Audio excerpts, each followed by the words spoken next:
সম্পন্ন হয়েছে এবং র্যালিতে মোটামুটি ৬০ থেকে ৭০ হাজারের মতো মানুষের সমাগম হয়েছে আলহামদুলিল্লাহ। মুহাম্মদ সাল্লাল্লাহু আলাইহি ওয়াসাল্লামের আগমনের এই দিনকে স্মরণ করে আজকে বাংলাদেশ আঞ্জুমানে তালামজি ইসলামিয়া, যেটি হযরত ফুলতলি সাহেব আল্লামা আব্দুল লতিফ চৌধুরী ফুলতলি সাহেবের সংগঠন প্রতিষ্ঠিত, এই সংগঠনের সিলেট বিভাগীয় র্যালি বাস্তবায়ন কমিটির উদ্যোগে আজকে আমরা র্যালি আয়োজন করেছি এবং এই র্যালির পূর্বে এখন বর্তমানে আলোচনা সভা চলছে। কিছুক্ষণ পরেই এই র্যালি বের হবে এবং র্যালিটি সিলেটের বিভিন্ন গুরুত্বপূর্ণ সড়ক প্রদক্ষিণ করে আমরা আবার এখানে এসে জমায়েতের মাধ্যমে তারপর আমরা র্যালিটি শেষ করব।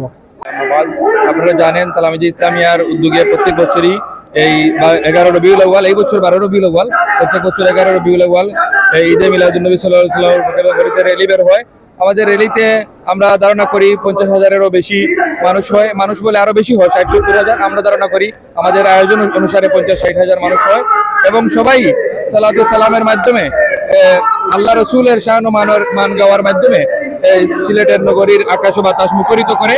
এবং আমরা যারা প্রিন্ট মিডিয়া, ইলেকট্রনিক মিডিয়া সহ প্রশাসনিক নেতৃবৃন্দ যারা আছেন সবাইকে ধন্যবাদ জানাই, মুবারকবাদ জানাই। পাশাপাশি আমাদের সংগঠনের নেতৃবৃন্দ যারা যেখান থেকে এসেছেন, শরীক হয়েছেন, সবাইকে মুবারকবাদ জানাই।